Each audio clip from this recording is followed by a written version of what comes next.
við erum bara byrjaðir. Við byrjuðum hann á þessu sem fór í loftið fyrst. Og skútunni góðu. Skútunni góðu sem fór að stæða. Nei, við skulum ekki vera þar. Látum skútu tala eiga sig í dag.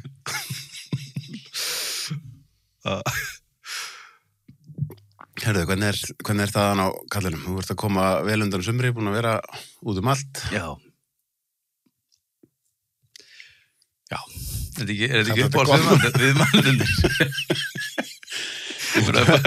40 Tölum aðeins það, sko. 82 spurningar og það er svona, kemur vel að sumri.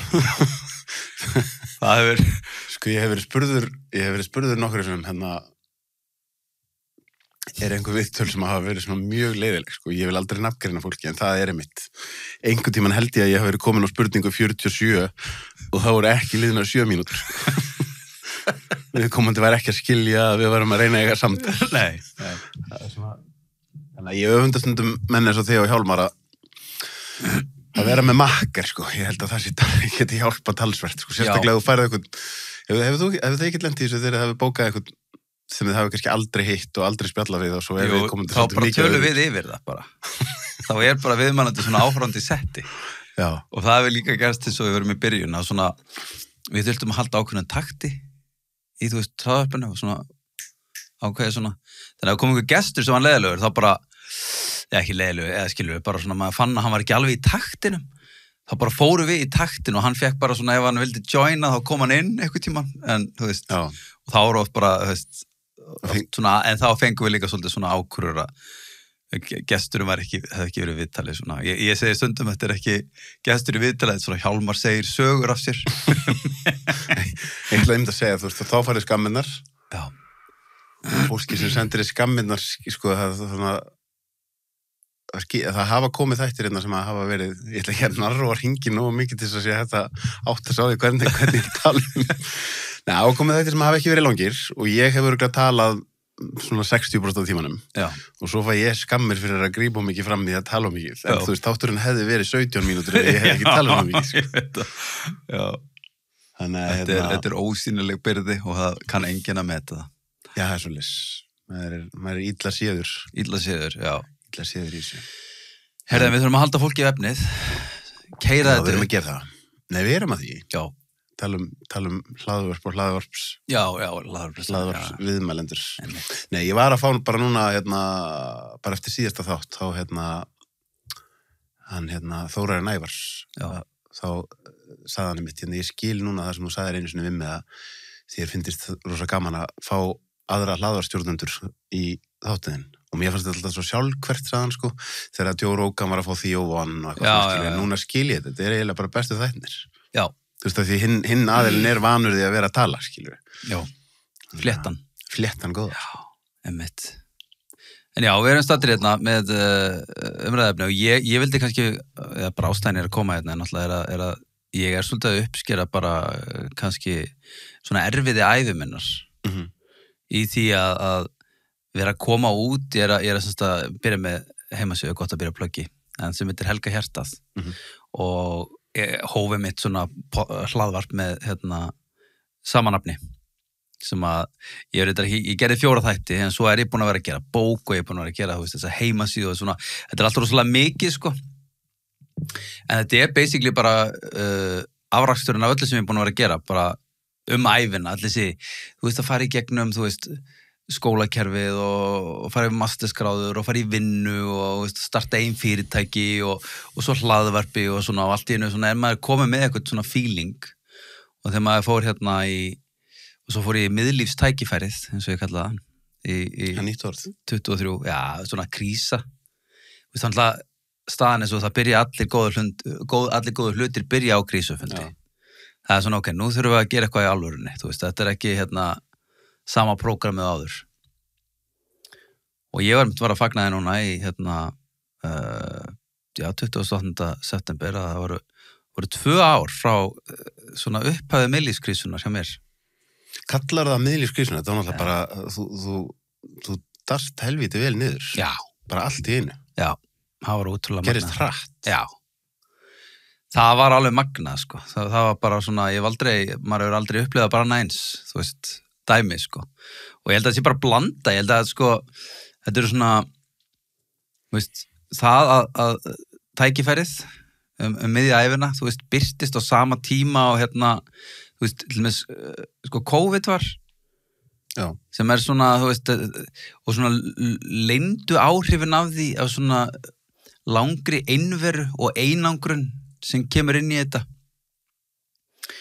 náttúrulega svolítið mikið og svo náttúrulega eins og margir gera, maður fer að skoða nýja hluti og ég náttúrulega fór rosalega sterkt og djúpt inn í psychedelic ferðalagið sem að var náttúrulega bara svona og maður tekur, það er allt svona einhver tímabil maður tekur einhver tímabil í hlutunum maður fer inn í einhvern heim og hann svona tekur yfir og ég held að það sé bara mjög eðlilegt, þú veist, þú fær eitthvað dellu, þú veist, mann fór bíladellu og fótboltadellu og þetta var bara svona psychedelic dellan.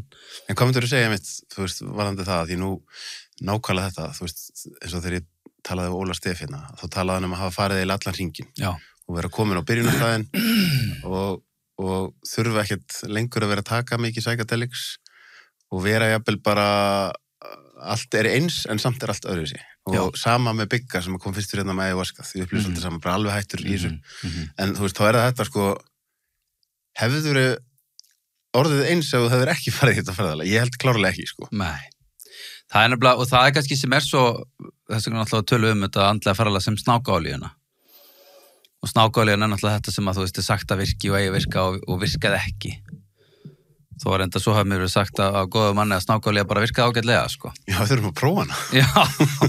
Það var alltaf að prófa hana. Já. Og það sem er náttúrulega stærsti parturinn er bara efinn. Þú veist, að snákaolían stendur fyrir efan. Efan það að lífið er að vera eitthvað öðruvísi heldur en það er. Þú veist, og öðruvísi heldur en þessi viðteknu prógram sem er í gangi. Og það er það kannski sem er stærsta við þetta, þú veist, svona þetta andlega ferðalagi að meiri sé eins og þú veist, því ég myndi segja svona 23 hafi verið svona, það fór í álfur inn í svona stóra, stærri athafni, stærri skammta, en þar áður hafi verið, þú veist, að nota smáskamta að sveppum og það var rosalega mikil vakning í því. En hún kom ekki fyrir en ég var búin að vera í 5 ár eftir að hafi snúið í lífið minu, þú veist, breytt mataræðinu, tekið til í fjármálum, þú veist, startað, þú veist, fyrirtæki í velgengni, þú veist, ég var búin að taka, þú veist, eins og maður segir svona rótarstöðina. Og það sem ég er að gera í þessum hópum sem ég er með, að það er að tala um að við látum draumana rætast. Og það er eiginlega í orðan hljóðan rætast sem eru ræturnar. Og það er oft sem við erum að láta eitthvað drauma rætast á þess að huga að því, við viljum bara sjá tréð vaksa. En þú veist, tréð sem er ekki minna rætur, það bara fíkur koll í næstu vindkviðu. Og þetta meiri sem að magnað var einn gæi sem var að tala um það við mig, hann hefði verið með látið eitthvað tréð vaksa upp eitthvað girðingu. Uxu mjög hratt, þannig til að náðu toppnum á girðingunni. Þá allt innu hægði á vextinum. Og þá var því að þá var vindurinn byrjaði að koma að þeim, sko. Og þá er bara eitthvað í þeim, sko, þú veist, það þurfa að ræturnar að vaksa dýpra svo að vindurinn, þú veist, og þetta er það sem er oft í gangi að við vöxum eftir aðstæðum og við erum náttúrulega of upptökin að útliti, þú veist, hvernig tréð lítur út en ekki hvað heldur því, sko. Er ekki líka bara þetta klassíska, þú veist, það sem að vilja stereotypa of mikið, að þú getur verið með eitthvað svona algjörlega 3D, businesskall sem er bara svona, þetta er búið að virka, þú veist, ég er ríkur að hann geti alveg haft gott að því að fá smá í sitt líf, sko, fá smá vind í sitt líf og fá nýja vinda, já. En svo ertu með kannski, þú veist, annars sem að vilja hljómilla, svo ertu með einhverja konu í hippafötum sem er búin að vera að fara í aðra vítir í mjög mörg ár en bara hún er að glemma að taka til í herbygginu sínu og sjá fjármálin. Mér finnst þetta alltaf verið þessi balans, sko. Þú veist, og sérstaklega þegar fólk fer langt inn í psychedeliki, þá verða ræturnar að fylgja með, sko. Og oft er það þannig að þú fer svo langt að þá áttu eftir smá catch-up ef maður slettir skilur í rótunum, að þú fer að sjá svo mikið og þú ert að fara í aðra áttina og það er, ef við kollum það bara vindin, þú ert að fara upp, að þá verður að drífa jafnlangt niður til þess að einhvern veginn ná að harmonir allt, sko. Já. Og það er sem er svo blekkjandi, sérstaklega ef að fólk, þú veist, að því að allt í einu varð, þú veist, ayahuasca var eitthvað sem maður vissi ekkert hvað var lengi, bara hvað það, skilur, eða maður heyrði sveppi í einhver úlingapartíum og tengdi ekkit við hvað þetta, þú veist, og þetta náttúrulega bara, þú veist, það skrýtna að þú veist, það opna á nýja hluta í heilanum, það sem að maður átt að sjá að, þú veist, að við erum bara búin að vera að lifa í ykkur prógrami, þú veist, það er bara búið að, þú veist, það er okkur forrit, sem náttúrulega bara, þú veist, það er skólakerfið, það er vinnumarkaðurinn, það er 9-5, það er hjónabandið, þú veist, það er bara svona, og svo alls konar tabú, þú veist, eins og hugvíkandi efni, eins og kynlíf, og eins og bara svona, og bara, það er eitthvað í mér, það var bara einhver svona uppreisnarseggur sem að fórnaði sér fyrstu 20 árin til að reyna að hlýða kerfinu. Og eftir það var hann bara, nei, bara, þú veist, rosalega gríaból í allt, að því ég hélt að, þú veist, eins og ég sagði, verið svona kvíðun og hlýðin, að maður hélt að myndi síðan skila sér að lokum, maður myndi fá eitthvað velun fyrir það, að vera kvíðun og hlýðin. Kvíðun og hlýðin. Ég hugsa bara núna þegar þú ert að segja þetta, hefur séð, ég held að segja svona 10 mínútna vídeo með Alan Watts, þar sem að tala sko blekkingun í lífinu. Ferði í gegnum leikskólan og svo ferði í grunnskólan. Það er alltaf þessi stóra gulrót að nexta. Svo vaknar einhvers staðar mitt á miðjum aldri og bara, það er búið að plata mig. Já. Ég byrjaði bara strax eftir, þú veist, að ég náði, þú veist, í menntunina mína, þá var ég bara strax einhvern veginn þegar ég fór í fyrstu vinnuna og áttaði maður að þetta var bara áfram skólakerfið. Bara aftur 9-5, nú ertu með yfirmann sem er kennari, forstjóri sem er skólastjórin. Þetta er bara sama hierarkían, skilur, og þetta er sama, þú veist, og svo fyrir einhvern að spjaldi mánaðamótin sem bara alltaf sama, þú veist, bara... Einmitt, við höldum þess áfram að plugga, að því að, þú veist, með hópanum þín og það sem þú ert að gera, og ég er svona, þú veist, að gera líka, ég er að vinna mest með kallmennum, að það sem kom til mér þegar þú ert að tala um þetta áðan, er að við erum að koma inn á tíma þar sem að, þú veist, gervigreindin er að koma inn og það er bara rosa margt að breytast og þá er þessi svona, þetta er kannski leiðilegt, þessi svona sjálfshjálpa bransi, þú veist, er bara, hann er að verða alltaf veltan er bara stækka frá ári til árs, af því það er einhvern veginn pínu þannig að mér finnst þess að við séum farin í tíma þar sem þarf pínu að kenna fólki að lifa upp á nýtt, út af því að það er einhvern veginn þessi rödd aftast bara, is this it, sko? Einhvern veginn þessar gömlu góðu Rothschild skilyrðingar út frá menntakerfinu að það þarf að búa til nation of workers, not thinkers, að það er þetta fleiri og fleiri einhvern veginn sem vakna upp bara við að klessa á einhverja veggi að því þetta er ekki að virka. Já. Og þá er þörf fyrir fólk sem er kannski, búið að fara unorthodox leiðir og búið að feta slóðan og undan til þess að vera að miðla af sínu. Já. Já, ég held bara að, þú veist, það eru svona, þú veist, ég upplifði þetta sem bara svona ákveðnir hortstaurar, þú veist, eins og í sveitum, sko, þú veist, þegar girðingarnir eru, svo er svona hortstaurin, það er svona stóri staurin sem heldur girðingunni sér ekkur átt. Og þú er kannski búin að taka upp eitthvað svona litla staura, skilur, svona á girðingunni og fatta býtu, já. Svo kemur það hortstaurnum, skilur, sem er svona stór og djúpt grafin. Og það er svo mikið rof. Þess vegna, þú veist, talaði með psychedelic heimurinn og svona, og þú veist, fólk verður ágjörð því að fólk verður í geðrof og svona. Og þú veist, það að vakna til vitundar er náttúrulega rof. Þú ert að rofna frá því sem þú ert búin að halda að sé bara raunveruleikin. Og bara eins og það að skipta úr, þú veist, línulegri dagskrá, bara sem er heilmikið mál, bara hætt að horfa á sjónvarpsstöð sem að matar það efni og þú ert að fara að velja sjálfur eða, þú veist, og fatta hvað þetta er allt mikið svona, þú veist, það er ekki svona margar stillingar fastar í lífinu. Nei, og einmitt, þú veist, þetta hugtak er rosa gildislega, geðrof.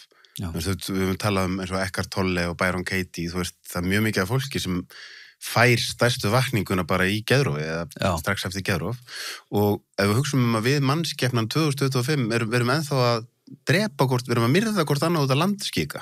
Þarf ekki smá rof til við fyrir að sjá hlutina þessu búin nýtt. Það er einmitt þetta er svona, þú veist, og við höldum að þetta sé alltaf gert í einhvern veginn í öryggi gamalla ákvarðana. Að þú veist, að andlega ferðalagi sé einhvern veginn svona, þú bara, og við erum alltaf að stjórna sko tilfinningunum og stjórna og þú veist, og svo koma lifininn og þú veist, deyfa tilfinningarnar og bara eins og sálfræðingurinn sem ég talaði við fyrir sko 25 ára með eitthvað, ég spyrir hvað er, þú veist, markmiðið með sálfræði og það er, þú veist, að aðlaga einstaklingina samfélaginu. Akkurat. Bara, þú veist, bara sálfræðingur, skilu, svona halda öllum í línu og það er þessi áhugaverða lína frá Brené Brown sem segir sko andstæðan við það að sko að tilheyra sem við okkur öllum langar til, við erum félagsverður, við viljum tilheyra, við viljum hafa hlutverk inn í hóp og andstæðan við það að passa inn sem það sem basically skólakerfið sem að fela sérkenni sín til að passa inn í, hópinn og moldið. Ég myndi að ræða þetta við Guðrúnu Bergmann, sko, það segir, í háskólanámi, sem á að vera mitt, það rosa mikið verið að leggja upp á gagnrýni hugsun, en svo þetta að taka krossapróf, og ef það ekki krossapróf, þá þetta að skrifa eitthvað, en þá máttu aldrei skrifa neitt nema vitni í eitthvað annan. Já. Já. Og svo kemur út úr þessu, þú náttúrulega bara forritaður. Það engin sjálfstæð hugsun. Nei. Og líka, einmitt, og eins og maður gerði bara og vera vitni í rannsóknir og allt þetta og svo rannsókn bara alltaf sko út frá og svo farið að gera rannsókn sjálfur og fattar náttúrulega bara að þú með einhver ákveðna hugmynd niðurstöðuna og vilt náttúrulega fá þá niðurstöðu fram og gera náttúrulega rannsóknina þannig ómeðvitað að hún leiðilt var út í eitthvað rannsóknarefni og svo virkar það ekki þannig að maður nú þegar skektur að þeirri niðurstöðu sem maður langar alltaf sko og bara eins og var náttúrulega sýnt þarna fram á með double slit experiment í eðlisfræðinni þar sem að voru að fylgjast með atómum og það að fylgjast með því hafði áhrif Akkurat. Á það hvernig það hagaði sér þannig að við erum svo og þetta það þessi leit að svona objektífum raunveruleika það sé bara svona fastur raunveruleiki sem að sé svona og það þetta bara staðan og svo ferði bara út í geimvísindun og fattar hvað hraði og hvernig lögmálin virka og byrja að beigjast og þau ekki föst og og það svo óþægilegt að við séum í stjórn, það stjórnleysið. En þetta svo nefndir áðan sko með, við viljum, þegar þú ferð í, eða allavega fyrir mínu tilviki þetta líka stundum bara, þú ferð ekkert í, þú velur þetta ekkert endilega sjálfur, þú talaður þennan hvað 28. september. Já. Að þú valdir það ekki sjálfur, en þá það oft þannig að við viljum vöxtinn án þess að fá þjáninguna sem fylgir vextinum. Já. Við viljum að tréð vaxi en ræturnar í myrkrinu að þegar þú getur ímyndaði bara úr tré og þú ert að fara niður í moldina. Þú veist ekkert hvað fyrir neðan. Tréð bara, það getur verið klöpp, það getur verið, það er engin sko, það hefur náttúrulega áhrif á hvernig tréð vex upp, hvernig það að vaxa niður. Tréð vex í báðar áttir á sama tíma. Og við erum þannig líka og það afneitun okkar á að vaxa í skugganum, í myrkrinu sem kemur í veg fyrir að vaxum upp. Við viljum alltaf að þetta sé bara örugt. Við viljum bara að greinin vaxi bara inn í, upp í tómið. Hún þarf að vaxa niður í, ræturnar þarf að vaxa niður. Já, svo auðvelt að sjá þetta hjá öðrum. Maður sér oft hjá öðrum að viðkomendur að fara í gegnum eitthvað mjög erfið tímabil og maður sér bara, það eitthvað mjög gott að gerast. En þetta ekki þægilegt. Nei. En svo þegar maður sjálfur fyrir svona tímabil, það bara afneitunin og resistansi svo mikið og þú vilt allt annað en þetta. Já. Svo sér það eftir og þetta var heldur gott. Sko. Þetta ég veit ekki, að partur af þessi náttúrulega bara 42, náttúrulega bara talan sem bara, það stóra talan, skilur. Það svoleiðis. Já, það bara svona opinbera miðlífstækifæris talan, skilur. Þegar þú ert allt í að fatta, þú ert í raun og vera að mæta dauðanum, endalókunum. Já, það hefur verið þarna, ég hef ekki verið að fatta það sjálfur og þess vegna var mér kansalað bara. Já, til sem ég myndi fá þetta. Já, við fáum þetta, varstu 42? 42 þegar það Já, þetta rosalega bara algengt, 42, svo getur þú verið að, kannski ekki einhverju fyrr en margin á að tefja þetta, skiluru, senka þessu. En í grunninn þetta bara, þú ert bara að mæta því að, þú fær ekki neitt fyrir að vera eitthvað annað en verðt. Álit annara, vera elda, það að eitthvað ímyndað öryggi seinna og fyrir mig var þetta bara svona, bara dagurinn í dag bara þetta, það bara staðan, skilur. Og vakna upp við einhvers konar blekkingum það ég sé elda eitthvað draum að verða eitthvað seinna og þá mun allt verið í lagi, bara þetta seinna, þessi þegarveiki, hún bara endar þarna með því að maður mætir bara tóminu og ég held að það sem er gerst hjá mér er að það fór rosalega djúpt bara eins og þegar ég fór í framkvæmdir, bara svona framkvæmda dellan, bara fór ég bara all in, bara, ég bara skellti mér í allar skuldirnar, var bara með, öll kortmöksuð, smálánafyrirtækin, yfirdráttin, lán í búðum og bara, með iðnaðamenn og bara, það var svo mikil svona, maður setur svo spennir bogan svo mikið, það er bara svona drifin áfram af því. Og svo mæti maður alltaf bara skuldunum, skilur. Alltaf mætur bara, já, shit, þú veist, ég tók hérna, að því ég var einhvern veginn svo æstur að flytja inn, ég tók hérna bara, keypti, þú veist, 500.000 króna flatskjá á 24 mánaða láni.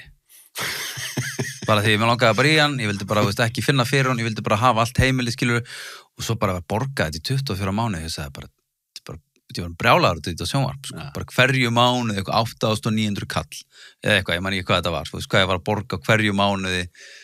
Ef þetta verið 500, þá var þetta verið 20.000 skall áriðlega. Já, ok. 25.000 skall. Já, í 24 mánuði. Lítið. Já, 25.000 skall, já, þetta var bara orðið, þú veist, svo bara alltaf þetta sjónvarp, skilur, og svona borgar miklu meira fyrir það á endanum, og það er eiginlega þannig, sérstaklega með, þú veist, þetta ferðalag og tilfinningaferðalag, raunverulegu, sko, ef við getum sagt raunverulegu svona kröfurnar sem liggja inn í heimabankanum, það eru tilfinningarnar okkar. Og við komumst upp með að fresta þeim lengi, þú veist, með það, og tilfinningarnar eru basically bara hver við erum, þú veist, tilfinningarnar okkar, þarfirnar okkar, það að skjótast út og vera sá sem maður er, og það er svona að segja, ég, þú veist, eins og ég áttaði maður bara, það þurfa allir að koma út úr skápnum með það hverju þeir eru í lífinu. Þú veist, það sleppur enginn við það að þú veist, vera plagaður af því hver hann er.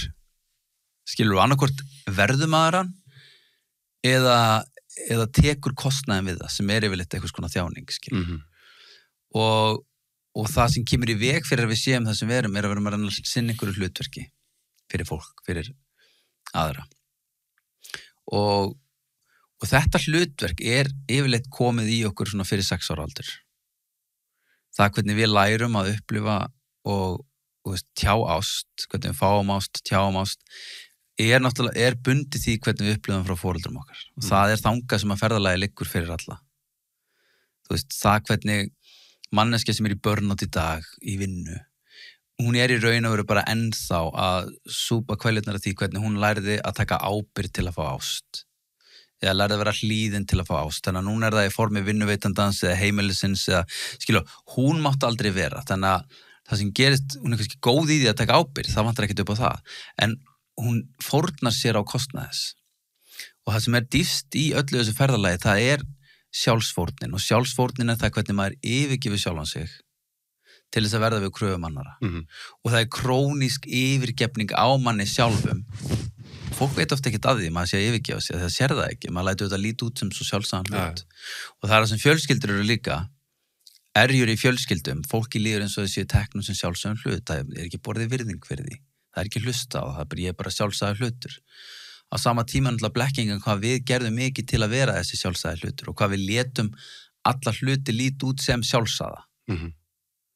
Einmitt. Og svo springur fólk og það er þess vegna geðjunin, þegar við erum að geðjast fólki, the pleasing, veist, hún býr alltaf til þess að gremju, þannig að fólk sem er alltaf svo næs og eins og við talaðum að finnur svona orkun í því þegar einhverju svona rosalegri geðjunarorku, hæ, hvern ertu, hvað segirðu, hvað er ekki, veist, og finnur að manneskinn svo mikið er hann að öðlast eitthvað og vandinn er við treystum ekki svo fólki, því við treystum ekki fólki sem geðjast okkur, en það heldur að sé hann að kaupa sér einhverja ást frá okkur, að því að læra það einhvern veginn að það er að halda öllum góðum. Og á sama tíma er það að því það er að brugga sína eigin gremju undir geðjuninni. En hvað myndir þú segja mér það þegar við ræddum þetta aðeins þegar við fórum í fjallgangunum í vikunni? Þú veist, þessar tvo póla, því ég er alveg sammálað sem svona að segja núna með, þú veist, að við talaðum að það sé algengara konur fara í kulnun. Og ég held að það er ekkert með kynið að gera. Það er algengara að þær séu með ofur ábyrgðartilfinningu. Og karlmenn sem eru með þessa ofur ábyrgðartilfinningu, ég tengi svolítið það, og þessar svona skyldurækni, það fer svo, þú veist, þú getur verið að gera sama hlutin á okkur annar en þú setur 4 sinnum meiri orku í það. En síðan á hinum endanum ertu kannski með einstaklingar sem að, þú veist, eru alveg self-centered og þar að leiðandi eru þeir ekki að eyða neinni orku eða eyða miklu minni orku. En þá er það, þú veist, á endanum er líka, þú veist, stóri hlutin að því að líða vel í lífinu er að vera off-service og vera að gera eitthvað fyrir aðra. Og þá er svo mikið að komast á þennan stað, þú veist, maður verður að byrja að vera off-service fyrir sjálfa sig.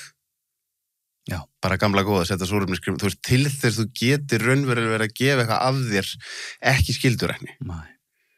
Þú veist, þetta getur verið þunn lína, þetta er bara gamla góða, þú veist, hvar er munurinn á milli þess að vera góður og vera meðvirkur? Já. Það er allt út frá því. Er ég að gera hlutina fyrir aðra, er ég að gera fyrir mig? Þess vegna er svo mikið lítill munur á sjálfselsku og sjálfsást. Þú veist, hún getur litið rosalega svipað út. og eitt sem við óttumst mest að vera dæmd fyrir, það að vera sko sjálfhverf eða sjálfselsk, en samt grunnurinn að allir ást sjálfsást. Og þess vegna, komst ég bara eins og ég hef talað að grunntungumálið sem að við notum fyrir ást og fjölskyldu viðskipta tungumál. Tölum að fara í samband, bindur bönd og skuldbindur þig. Þannig að það orðið sko skuld að vera í sambandi. Þú er búin að binda þig einhverju skuld. Og við erum í fjölskyldu. Þannig að það skylda að vera þarna inni. Og nema ekkert af þessu raunveruleg, viðskipti ekki ást. Ástin ekki skylda. Það ekki skylda að elska manneskjur. En vandinn þegar að, fjölskyldan maður á að gerðu þetta nú fyrir bróðu þinn eða systu þín eða fyrir mömmi en að þú átt að gera þetta. Og það allir munurinn á því að barnið sem fær bland í poka og fer út á leikvöll og hvort að gefa með sér af eigin frumkvæði eða hvort ég skipa að gefa með sér. Að því að við, staðreyndin svo að því við erum félagsverur, við tökum prósentu af því að gefa öðrum með okkur. Þegar við raunverulega komum úr sjálfsást og erum abundant, við erum bara með ríkt hjarta, þá þegar við erum sjálf búin að fylla á sjálf okkur, þá flæðir yfir, þá gaman að gefa með sér, það gaman að gefa með sér reynslu, bara eins og maður upplifir okkar gegn, og verður að prófa þetta æðislegt, skilurðu. Maður svo gaman af gleði annar, það eins og fyrir mig þegar Hektor Óla þegar jólinn fór að breytast til því að mér fannst ekki lengur endilega gaman að fá pakka frá þeim, mér fannst svo gaman að gefa, sjá viðbrögðin. Það staðan, við tökum alltaf svo mikið út úr því að gefa. Og það ástin að hún elskar að gefa. En vandinn þegar við erum föst í einhverjum svona dílum sem ég kalla skiptidíla, það sem ég á að gera eitthvað fyrir aðra, ekki að því að ég hef ást eða neista fyrir því, heldur annars verður mér hafnað. Einmitt. Og það svo mikið af fólki sem fast í bara svona höfnunarsamböndum, það sem í raun og veru, og hinn manneskjan segir að þú gerir þetta ekki fyrir mig, þá elskar mig ekki. Þannig að hún í raun og veru ekki að biðja ást heldur vorkunn. Og þannig að ástarsambönd sem lítið yfirborðum, kallast ástarsambönd, bara vorkunarsambönd. Þetta bara tvennt fólk að sína hvort það eru vorkunn. Algjörlega. En síðan það mitt þetta sem við rættum svolítið síðast með hausinn í manni. Þú orðaðar með vel, mér minnir að hafa sagt, hausinn í mér bara ekkit góður í að vita hvað best fyrir mig.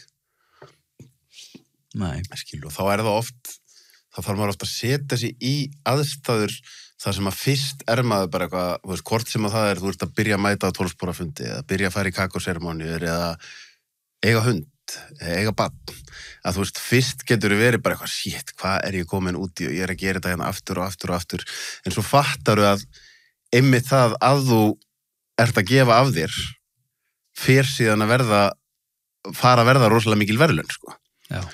En ég veit ekki hvort það sem ég að reyna að segja að það líka hægt að festa sér rosa mikið í þessu einhvern veginn að láta hausinn ákveða að eitthvað ég að reyna að elaborita á að því bara þegar ég er með hundinni fyrst þegar hann kemur, þá þetta bara vesinn það hár út allt og einhvern veginn að vekja mann á mótnana og eitthvað svona dótskilur svo þegar ég að skila hana til systur minnar eftir 2 vikur, þá ég bara shit, það verður helvítið tómlega dánasmaður og þá þurfti ég að fara í gegnum þetta að láta ekki hausinn á mér ákveða að vera bara í þægindaramanum mínum til þess að fatta að það sem var best fyrir mig og ég fattaði það ekki fyrir en ég var búin að setja mig aðstæðnar og vera þar í svolítinn tíma og við höfum svolítið talað eins og bara með þetta andlega ferðalag að hausinn í manni vaknar ekkert vel stemdur á einhverju mánudegi og segir nú ætla ég að fara í einhverja mjög cringy kakóseremoníu með 4 miðaldra konum. Nei, einmitt. Eða þú veist hvort sem það tantranámskeiðin sem þú hefur farið á eða þegar maður að fara í fyrsta skipti að prófa eitthvað nýtt psychedelics. Hausinn í manni gerir allt til að reyna að selja manni og þá ég komin aftur að þessu sem við vorum að tala áðan með, þú veist, þetta bara allt á að vera eins og það hefur alltaf verið og jafnvel þó þessu löngu hætt að virka fyrir mig, þá heilin í mér það mikið til að reyna að verja mig frá hættum, en ég vil eiginlega samt frekar eitthvað vont sem ég þekki heldur en að prófa eitthvað sem alveg nýtt, af því að, þú veist, talandum sem við erum að tala með ræturnar, þá ég komin í eitthvað sem óþekkt og ég bara vil ekki fara þangað. Já. Þarna erum við að tala sjálfsmyndarbreytingin sem að hóparnir sem ég að reyka gangar rosalega mikið út á. Að breyta sjálfsmynd. Og sjálfsmyndin okkar svo vel varin af, þú veist, egóð okkar, þú veist, mestan part af andlega ferðalaginu að taka skref tilbaka. Auðmýkt, það auðmýktin. Mér langaði til að vera lengra komin og ég gerir raun og allt til að fatta ekki að ég sé ekki lengra komin. Þetta viðheld bara hugmyndin það. Þess vegna saman hvort þú veist að lenda í deilum eða, þú veist, fara eitthvað og egóð okkar nefnilega vandinn við það er jafn klárt eins og við. Það veit jafn mikið og við og það notar öll bestu rökin til að forða okkur frá því að afhjúpa við erum ekki lengra komin heldur við höldum. Þannig að, þú veist, andlega ferðana svo oft þetta bara, ég held ég væri komin lengra, skilur, ég held ég væri búin með þetta, ég held ég væri, skilur, en á meðan maður viðurkennir aldrei afneitunan að maður sé ekki lengra komin, þá maður aldrei laga það, þannig að það svo oft þetta svona, oh my god, ég bara þarna, og manni líður alltaf eins og krakka, þú veist, það tilfinningi, mér líður bara aftur og aftur eins og barni, að við ekki komin lengra og þú horfast í augu við hvað ég þóttist vera komin lengra lengi og var aldrei, þú veist, challengeaði ekki sjálf mig á því.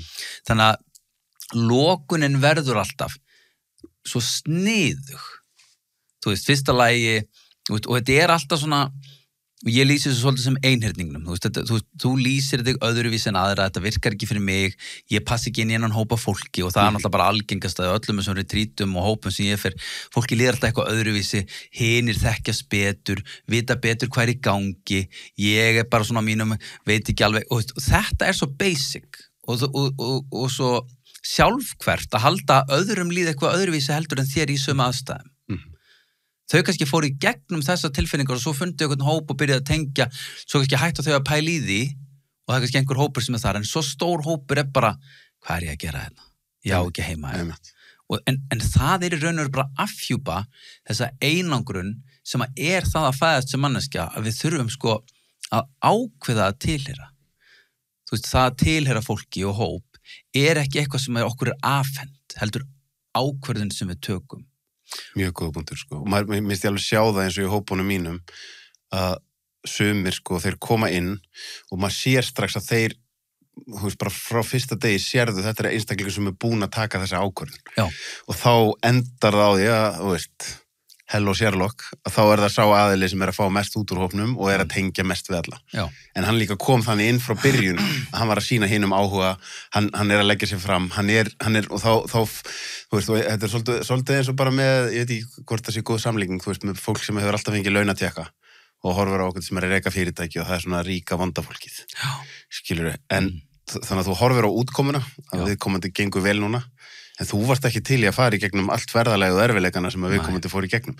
Þannig ég svo mikið komin á þann stað leið og ég sé einhvern sem að mæti svona til leiks, þá gef ég mig bara einstaklingurinn búin að fara í gegnum þessar hindranir innra með sjálfur sér. Þetta var ekki eitthvað sem að honum var bara afhent eða komið fangið á hann.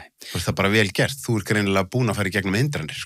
Já, og það málið náttúrulega eitt af tapbúunum líka peningar. Og ég held að mörg okkar bara, og maður elst uppið með, þú veist, það svona narratífa ríka fólkið og þú veist, að því að völd kalla alltaf fram, þú veist, andstæðuna, inversioni, skilur, því þú veist, völd, einhver ákvör eitthvað og þá einhver fórnarkostnaði við þá ákvörðun. Og það rosalega safe að berjast í bökkum. Það þú veist, gagvart í áliti annara, þar að segja, Og það eiginlega andlega ferðalagi varpast rosalega mikið álit annara. Því að það að ég komi út úr skápnum sem ég sjálfur, kynhneigði bara eitt að því. Svo getur bara verið, þú veist, en ég ekki í raun og veru það sem að, þú veist, í samfélagi held ég væri. Og það getur verið svo mismunandi. Fyrir hvern og einn, hvað hann að því við erum búin að alast uppi það, þú veist, að fá álit annara og vera að klappa fyrir okkur og standa okkur vel í skólanum og svona.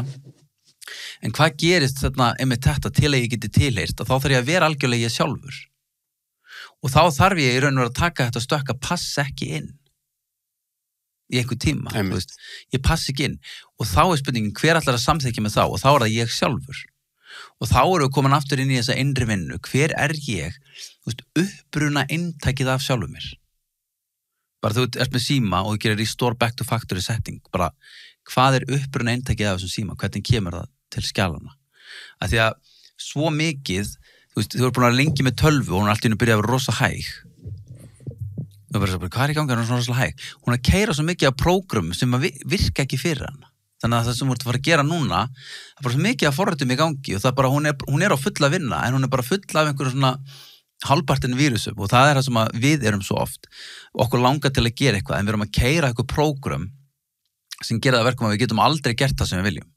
Þú ert að lýsa einhverju sem er mjög svipað og ég var að spjalla við Tolla daginn og þetta svo segið með factory setting og Símon, hann var að tala þessa partar sko. Hann sagði, þú veist, það þessi partar og þeir eru varnarmekanismannir og þeir komu og þeir eru bara búin að yfirtaka kerfið og þegar maður næra að sjá þá meira og meira og maður næra að sefa þá byrjar að rísa upp þú sem þá einmitt Síminn eins og hann var allan tíman, skilur við, áður en að vírusarnir kom inn. Þannig að það er líka áhugaverð pæling, sko, þetta með, með, þú veist, bara hvernig leysir upp ef við köllum þetta vírusa eða þessi forrit sem eru búin að yfirtaka það sem er raunverulegi þú, sko. Að því mér bara hugsa oft um fólk sem kannski með einhver, er að lenda mikið í árekstrum með fólk, að lenda í árekstrum í lífinu og þú sérð ekki þína eigin blindu hliðar, sko. Nei. Og hvernig getur þið efast það sem þú verður enga ástæðu til efast eitthvað sem verður hluti að lífi hann alla tíma fyrir mig sjálfan þá hefur upplifunin oft verið bara svo að þú veist, ef ég myndi bara byrja á því að efast þyngdarlögmálið að þá myndi á einhverjum tímapunkti koma breakthrough og ég myndi bara byrja að fljóta upp í loftið að því að þessi lögmál inn í höfðuna á okkur eru það sterk og eins og margir eru með eins og bara það óttin að tala fyrir framan aðra sem þú veist, oft stærri en óttin við það að deyja. Það kemur út úr grunninum, þú veist, ég má ekki taka pláss. Ég á að þaga. Ég má ekki vera með læti, þá verður mér hafnað. Ég má ekki segja eitthvað vitlaust, þá verður mér hafnað.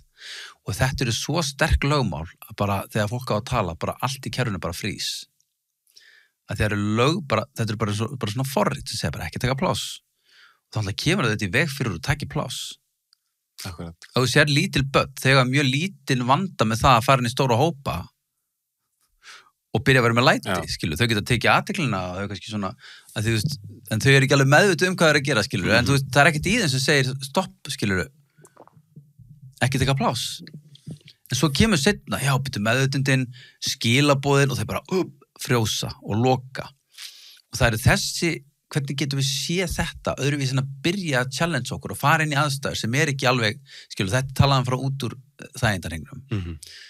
Og þarna byrjum við umverulega að sjá hvaða forrit í gangi, af því að partarnir sem að komu upp, eins og parturinn sem segir ekki að taka pláss, hann verður bara eins og þyngdarlögmálið í raunveruleika þegar maður gerir eitthvað vitlaust og hefur einhver getur til að efast það. Þannig að alltaf þegar ég kem upp og það kemur eitthvað svona rödd í mér og ég er alltaf farin í eitthvað contraction, ég byrjar að herpast saman. Það sem hafi gert ótrúlega mikið fyrir mig er að segja bara, spyrja, ok, hvaða rödd það í mér núna sem að segja mér að herpast saman? Hvaða rödd það sem að segja núna, og þetta er bara partur sem að passa upp á mig, ekki hafnað, og ég þarf að fá meðvitund hann til að geta sagt, þetta er í lagi. Og það tala þetta æðra sjálf sem að í raun og veru yfir öllum þessum pörtum. Og partavinnan eitt af því sem ég tek mjög mikið fyrir í þessum hópum sem ég með, að þetta er einn gagnlegasta vinna til að sjá að það eru verðir sem að passa sérstaklega upp á okkur. En svo eru við líka með það sem heitir útlagar og það eru rattirna, það eru litlu börnin innra með okkur sem voru skömmuð og eru hrætt. Og verðirnir er að sjá að séu örugg. En þeir í raun og veru verða verðirni til að passa að þau séu ekki særð, en á sama tíma líka fangaverðir af því að þessir innri parta fá aldrei að koma út.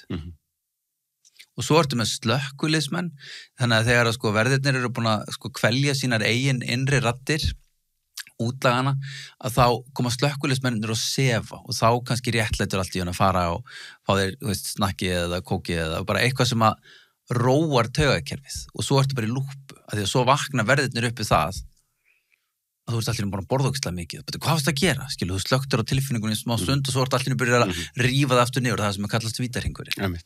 En það að brjóta þessa hringrás og fatta áður maður fer onni, sko, niður yfir. Já, þetta gerist og ég get sýnt mér samkennd. Það er svona bókin sem ég verið að skrifa í 7 ár. Það tók mér rosalega langa tíma að fatta að hún gengur út á samkennd. Bara samkennd með því sem er. Ekki breytast. Það sko, þversögnin við það að breytast er, og maður breytist ekki fyrir maður samþykir hver maður er. Það er aftur kemur hann á þessu afneitun, skilu. Þegar ego vill alltaf halda maður sig komin lengra og ég get ekki verið komin lengra fyrir að sætti mig hver ég raunverulega er, afneitunin. Bara áhugavert að hefur eitthvað skoðað David Hawkins, Map of Consciousness, hann er með hennan tíðinni lista, sko, og það er svo áhugavert hvernig hann er að tala um að flest allt sé að kalibrata undir 200 og þú veist, og í lægsta er skömmin, sektakendin, svo kemur reiðin og það er allan að koma smá power. En svo þú veist, og hann er að tala um að flest, þú veist, að mannkyni sé búið að vera, þú veist, og það er að hækka, við erum að hækka, en við erum svo með svona samfélög sem eru affluent, svo ég sletti fjárhagslega, eins og til dæmis Ísland. Þá ertu komin nálagt 200, en þú ert samt í prætt. Og það er rosa erfitt að stökka, þá ertu komið með þessar svona svolítið fixeraðar, þú veist, það er nú allir lagi hjá mér, skilur, það er gamla góða kallinn sem er bara að farast úr alkohólismæðin á meðan hann er í góðri vinnu og með há laun, þá er bara allt í góð hjá hann og hann getur verið algjör afneitun.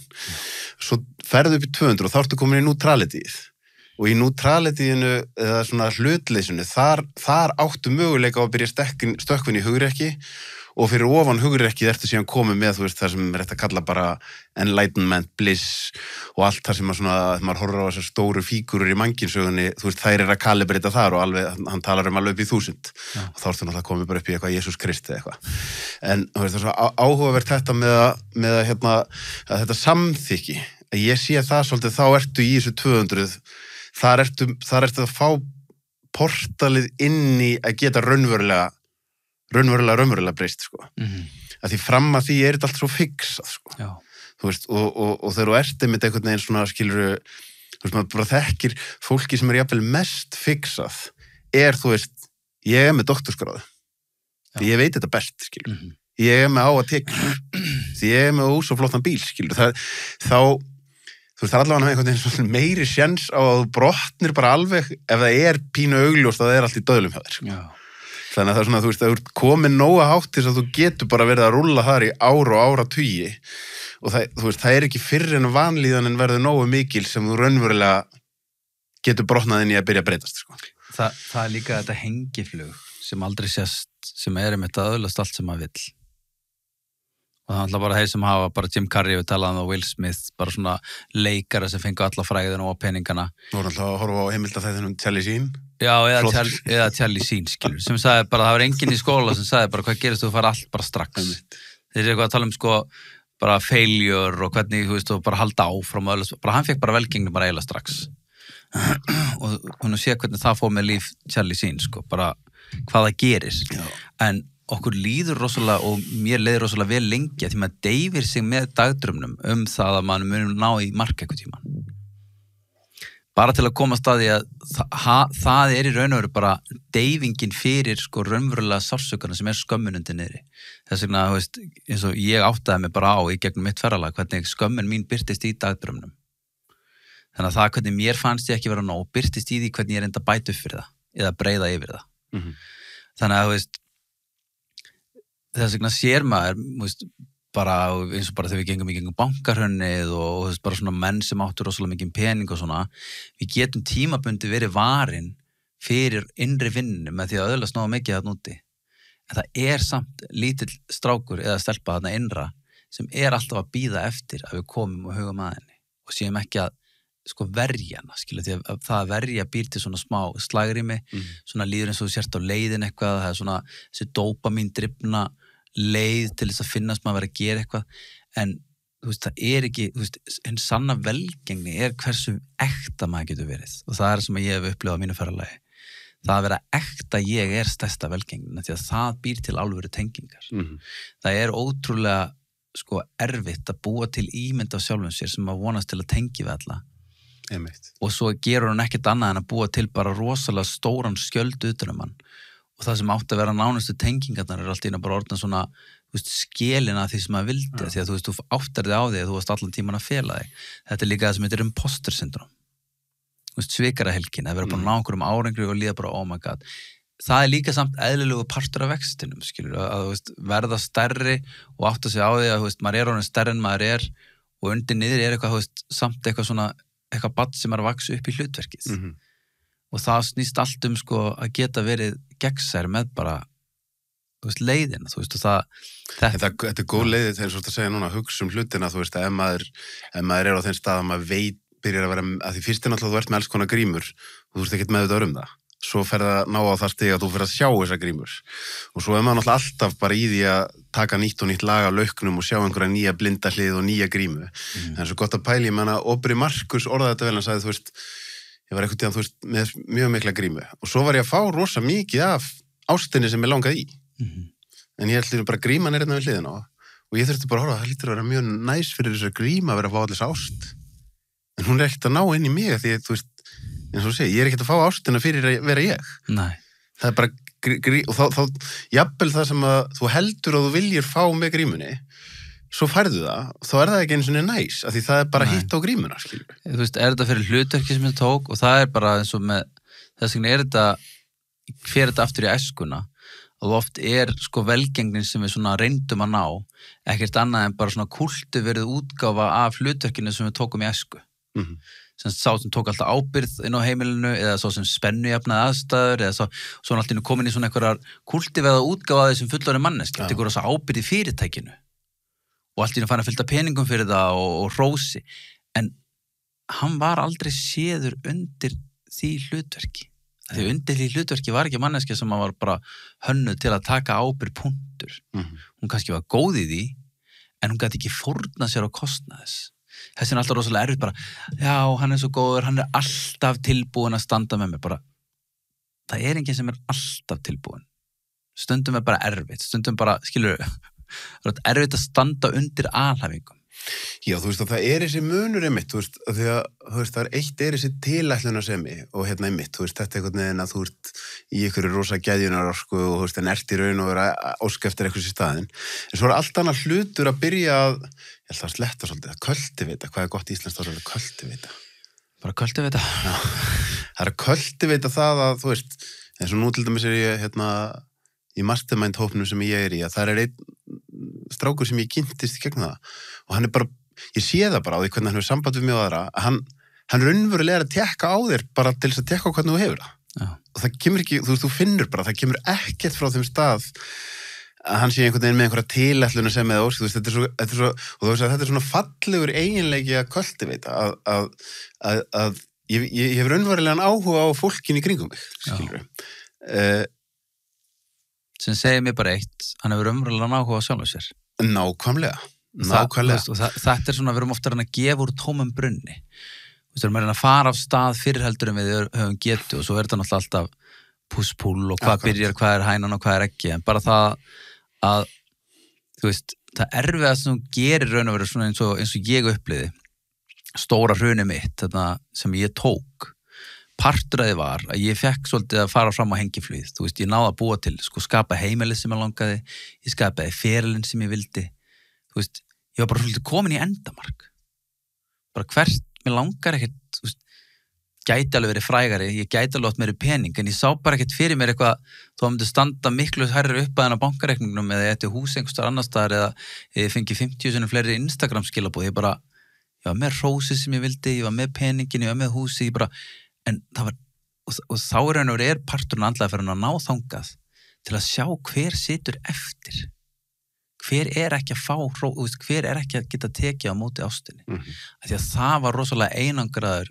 lítill strákur sem beið eftir, sem að vildi, og þetta dugar ekki, skilur. Og þetta er samt partur á honum, skilur, hann sniður. Man eftir, hvað er langt síðan við vorum minna síðast, 1,5 ára, slús? Já.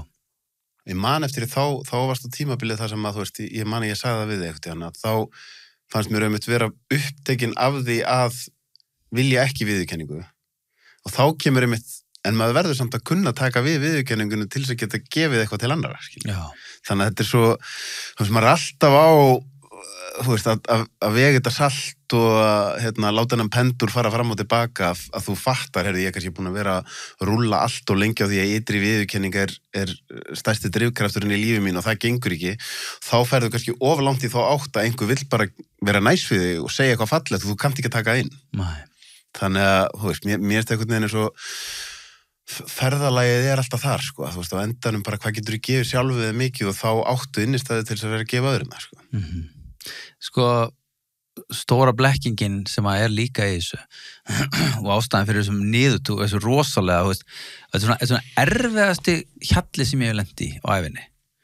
Að þegar ég hef lent í, þú veist, break-upi og farið í gegnum, þú veist, fjárkúnamál frá mig fyrir þjóðinni og maður hefur upplifað gjaldþrot í fyrirtæki og þetta var alls konar erfiðleikar. Þarna lenti ég á stað þar sem að var ekkert veraldlegt sem gat leyst þetta af hólmi. Ég var bara búin að ná í mark og ég var bara meira einmana en nokkru sinni fyrr og þetta verður alltaf einhyrningsveikin. Mér leið bara eins og ég hefði fundið bara einu hóluna í alheiminum sem engin annar hefði dottið í hugarlendi honi, ég datt honi hana. Já, þetta er í raun og bara djúpstætt tilgangsleysi. Þetta er bara alveg... Sem er í raun og veru bara, þú veist, að því við erum með þessu hugtök, en þú veist, það er hægt að kalla þetta bara djúpt þunglindi, sem er bara, þú veist, djúpstætt tilgangsleysi, eða Dark Night of the Soul, eða hvað við kallum þetta, sko.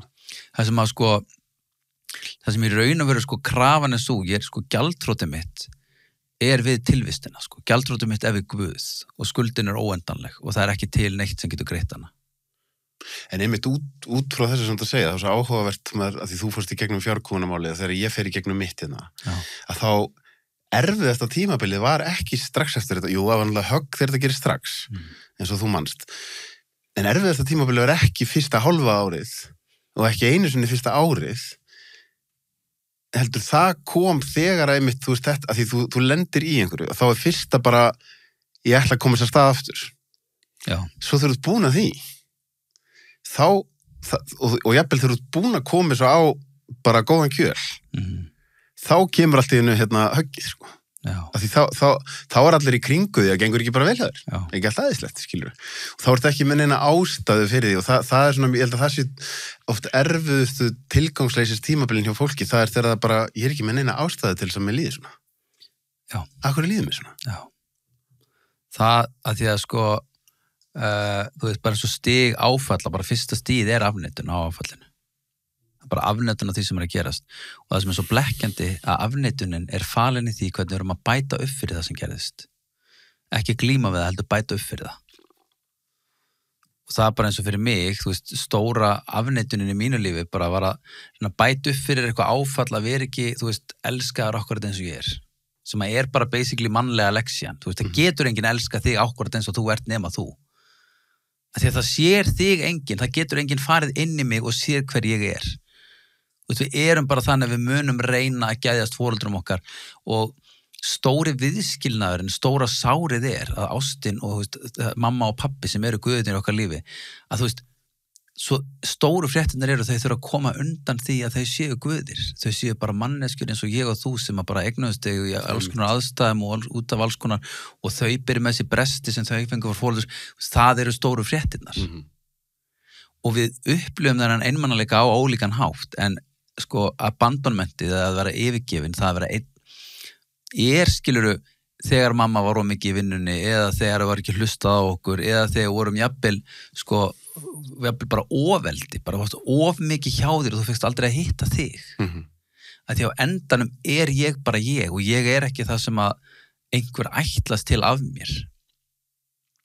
Þannig að við mætum þessu öll á ólíkan hátt en það er þessi trú í okkur, við getum einhvern veginn þóknast, skilur, ef það er ekki foreldrarnir þá er það maki eða samfélagið og endanum það sem ég vaknaði við, það var bara eins og tilfinningin var bókstaflega þetta tímabilið byrjaði bara á 1 sekúndu það sem bara eins og pottlokkið hefur verið tekið af bara öllum kvíðanum sem hafa svona hleypt hægt og rólega út, það bara nú tökum við lokið af og kvíðin bara flæddi upp bara eins og bara þetta eins og það byrja eldgos bara í brjóstuna mér og bara svona það mikill kvíði klukkan sko 4:30 nóttinni þetta bara fór fætur og bara byrja að sópa bara þú veist þetta var bara svona bara því ég vissi ekkert bara það var engin ástæða fyrir þessu þetta bara gerðist og partur af þessu ég tala við góða ChatGPT þetta og bara svona tala svona God hangover. Þarna hafði ég gengið í gegnum rosalega mikla framkvæmdi, rosalega mikið, þú veist, verið í skuldum, alltaf rosalega erfitt að vera með fjárhagsáhyggjur lengi og vera, þú veist, forgangsraða reikningum. Ég var aðeins búin að koma út úr því, svo hafði ég bara farið á rosalega mikið andlegt ferðalag, bara psychedelic, það sem ég raun og verið, þú bara tekur af þér öll forrit og alla pælingar.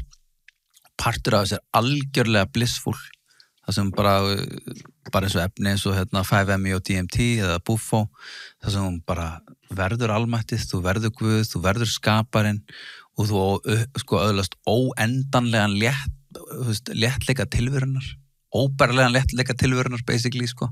Það sem að ég skildi að þú veist, þjáningin er ástin er þjáningin, þetta er sami, þú veist, non-dual bara upplifun af veröldin að þú veist, þú ert skaparinn af þessu öllu, þú veist, þetta er allt búið til fyrir þig af þér, það er ekki til neinn höfnun, þú veist, það er bara til ást sem varpast í ólíkum myndum sem einhvers konar þjáning og þú veist, og svo ertu bara mannvera, bara lítið kall í líkama, ennþá með fjárhagsáhyggjur eða ótta af höfnun eða skilu, og það ert alltaf að lifa eitthvað líf. Og fyrir mig var þetta bara, það var bara orðið hinn hliðin á því var, inversionið, hinn hliðin af þessum óbærilega léttleika birtist í þingunni, sem er svona, þetta kallaði þetta integration, að svo er bara mánudagur og það er bara átak að bara vakna og bara gera hlutina og lifa lífinu og fá tilgangin. Það er bara það sem mér finnst að koma til mér fyrir eitthvað snemm eftir að ég fór að fara inn í psychedeliki sem, þú veist, það er einhvern veginn og líka hjá þeim sem er að halda utanum þetta, að þú veist, ég hef engar áhyggjur af því að þetta verði ekki blissful reynsla fyrir mig, sko, en það er meira bara allt sem fyrir upp verður að koma niður. Já. Og hvernig ætla ég að taka út þar sem að það sem að kemur á móti, sko, og þú veist, þá því meira blissful sem það er, þá þarftu einhvern veginn, þú veist, það þarf einhvern veginn, ég er ekki að segja að þú þurfir þá að endilega fara í eitthvað þunglind á móti, en þú verður einhvern veginn að integrata svolítið jafn óðum, sko. Og það, og þú veist, og svo ræður maður ekkert, þú veist, þetta bara gerist. Bara svolítið eins og maður í fótbolta, þú ræður ekkert hvenær þú veist, ökklabrotnar eða slítur liðbandi eða fótbrotnar. Skilur, þú ert bara að spila fótbolta og það er enginn eitthvað, jú, ég ætla að halda áfram eða skilur, það bara allt í einu gerist eitthvað. Og fyrir mig var þetta bara allt í einu gerist þetta og þetta var bara reynslan sem ég þurfti að gangi í gegnum.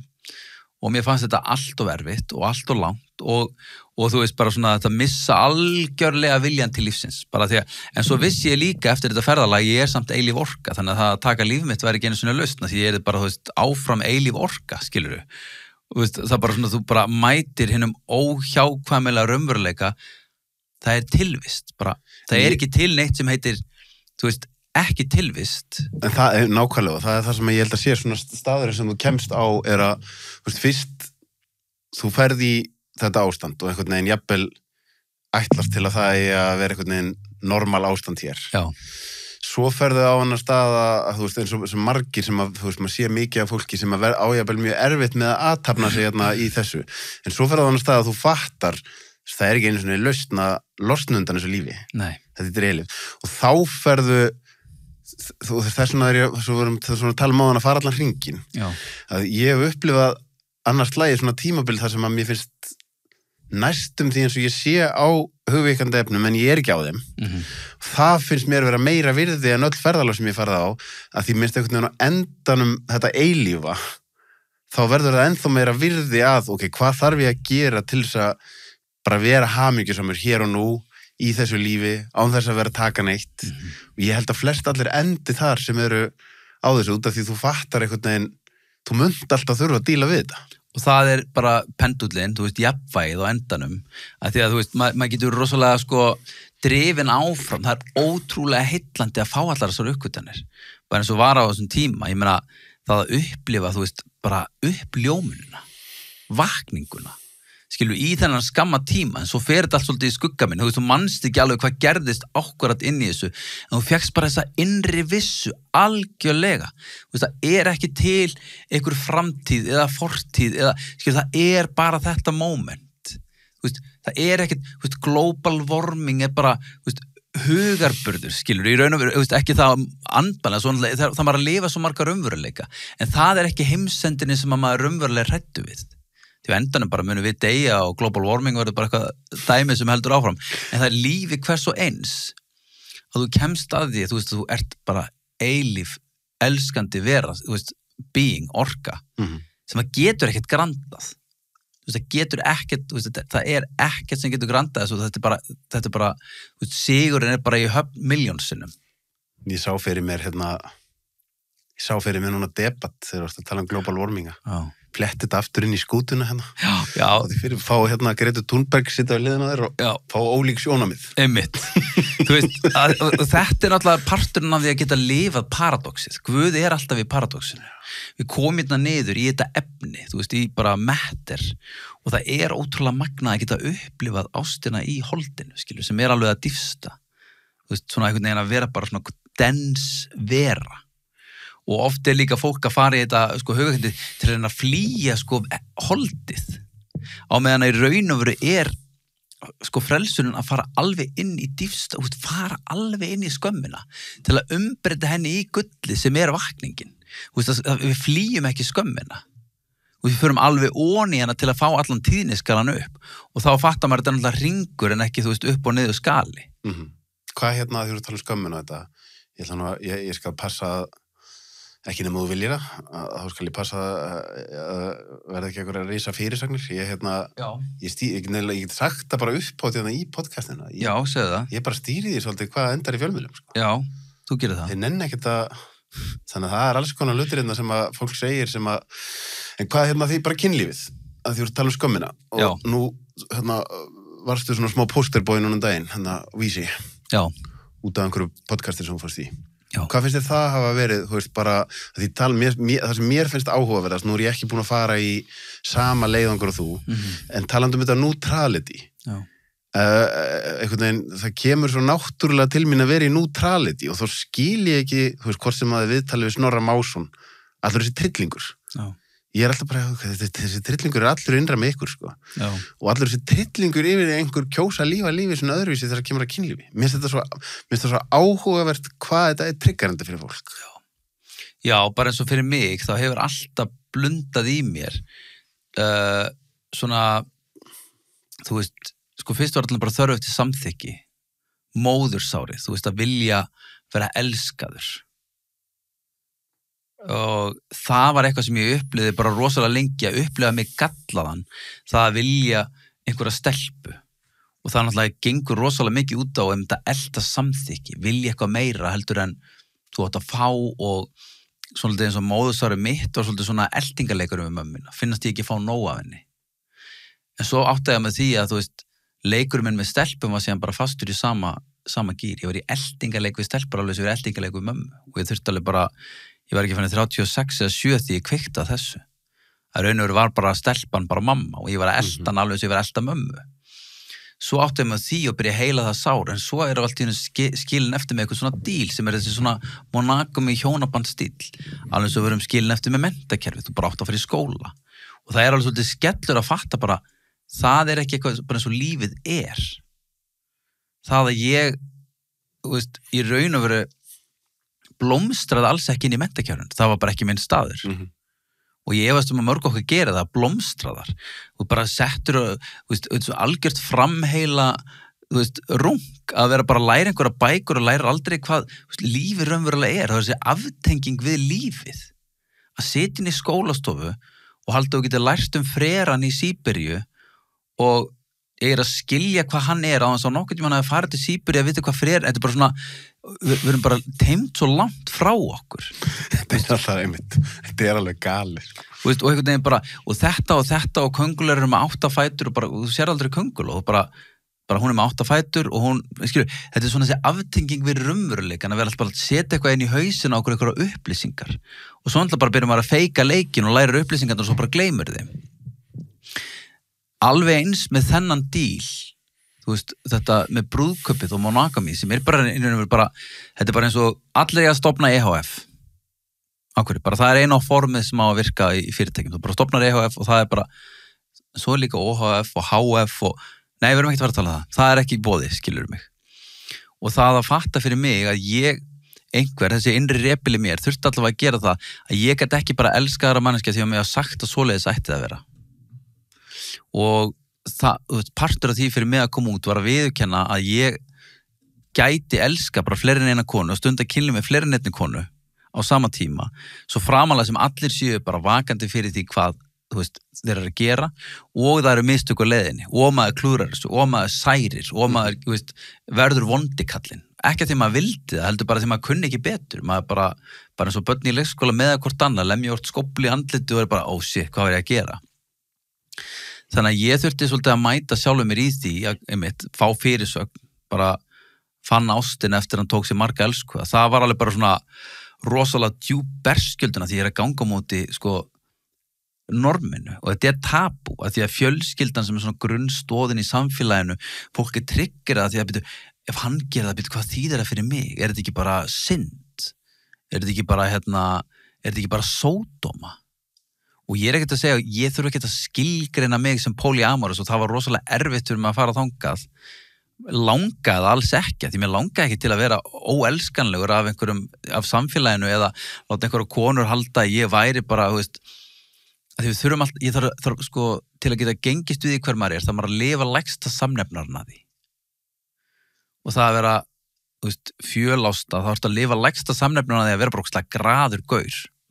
Og sleazy og dirty og allt það en ég veit í hjarta mínu betur hvað það fyrir mig ég veit það ég veit hvað það þarf mikið hugrekki, mikla sjálfsvinnu ég þarf að vera samskipta meistari meira en nokkru sinni fyrr til að geta að lifa þessu lífi af því að ég get ekki bara farið og gert eitthvað ég drekka ekki áfengi, ég slæfi mig ekki ég þarf að vera rosalega nálægt og ég meina tala við eiginmenn kvennana sem ég með, ræða við þá þeirra innra barn, strákin sem að býr inn í þeim, til að geta farið alla þessa leið og þetta ógeðslega erfitt og margir heyra þetta og þeir bara triggerast þannig að þeir geta ekki svona átt umræður um það.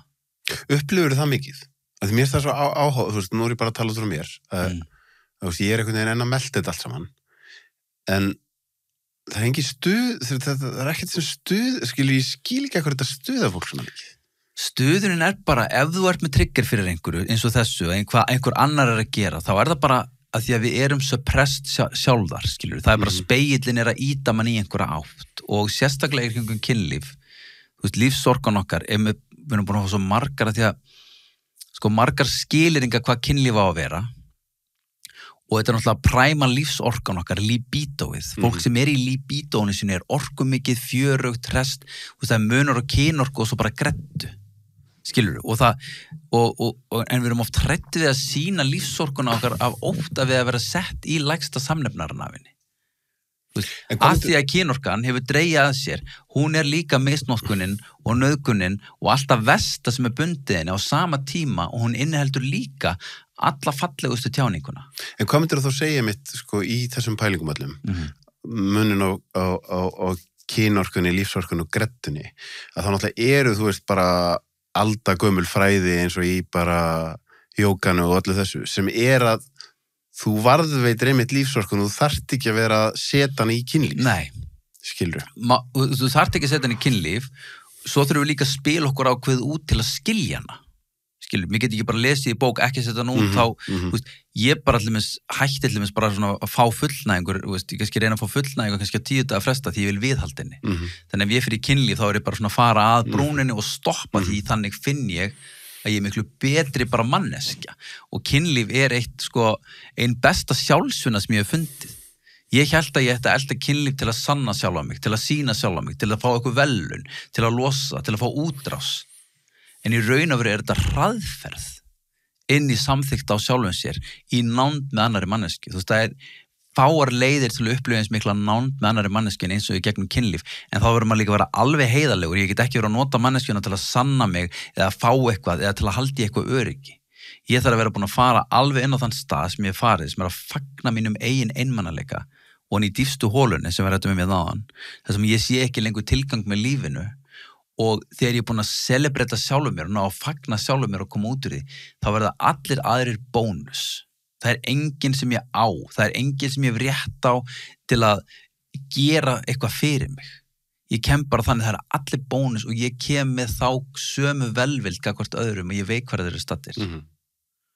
Ég veit að við þráum ást og við viljum umhyggju og á leiðinni erum við að ýta í sárin og þetta verður sjálfsvinna því við upplifum höfnun og miskilning og við höldum að sjálfsvirða okkar sé einhvern veginn vafið inn í það hvað við gerum í kynlífi með annarri mannesku og leikurinn er afbrýðisemi. Það er ekki afbrýðisemi þessu, jú það er leikurinn er það að við förum inn að abandonmentinu að því að vera yfirgefin en það er ekki ég að yfirgefa, þetta er upprunalega yfirgefningin sem er mamma eða pappi, þess vegna verður svo djúpt að því við finnum sjálf okkur þar sem við yfirgáum okkur, þar sem við upplifum okkur yfirgefin. Þess vegna er þetta svo hraðleiðin í sjálfsvinnuna. Mér finnst líka að því að þetta er mitt sem að maður, ég veit ekki hvort þetta kallar þetta, sorg, en þegar maður er að tala um aftenginguna og þetta með að, hennan einmannaleika, að þú hlustar svolítið á Dr. Sackbús eins og ég, hún er geggjaði gæi, það væri nú gaman að fá hann til Íslands, að það kviknaði ljós hjá mér þegar hann tekur þetta einu leveli dýpra. Hann segir að hluta því sem að þú þarft að upplifa í dag að þú ert tengdur er aftengingin okkar við náttúruna. Já.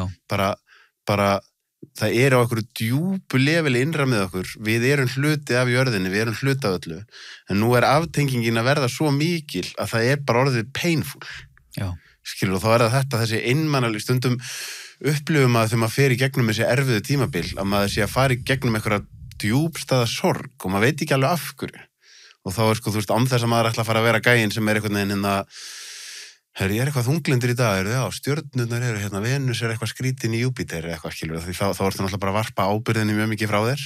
Þá samt getur alveg verið góð viðurkenning fyrir fólk sem ekki sé að fara í gegnum eitthvað mjög, mjög erfitt og skilur það ekki.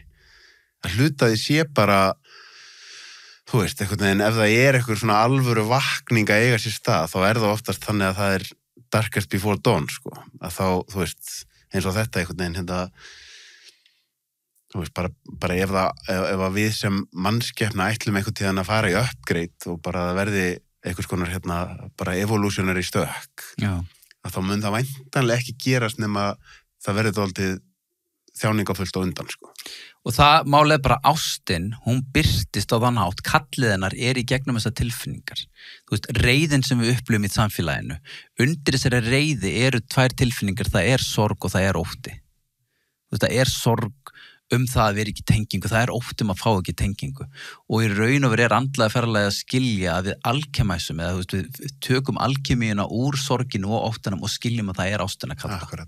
Ástin, þörfin eftir ástinni er svarið við ástinni. Það að tengja við þörfin okkar er að komast í tengingu aftur við hvað ástin er. Þannig að þorstin eftir vatni er í raun og veru það sem gerir vatn svo gott. Skilurðu? Kallið eftir ástinni er það sem gerir ástina svo góða. Það er verða þjáningin og blissið sami hluturinn, þú ert alveg búin að komast í kjarnan á því.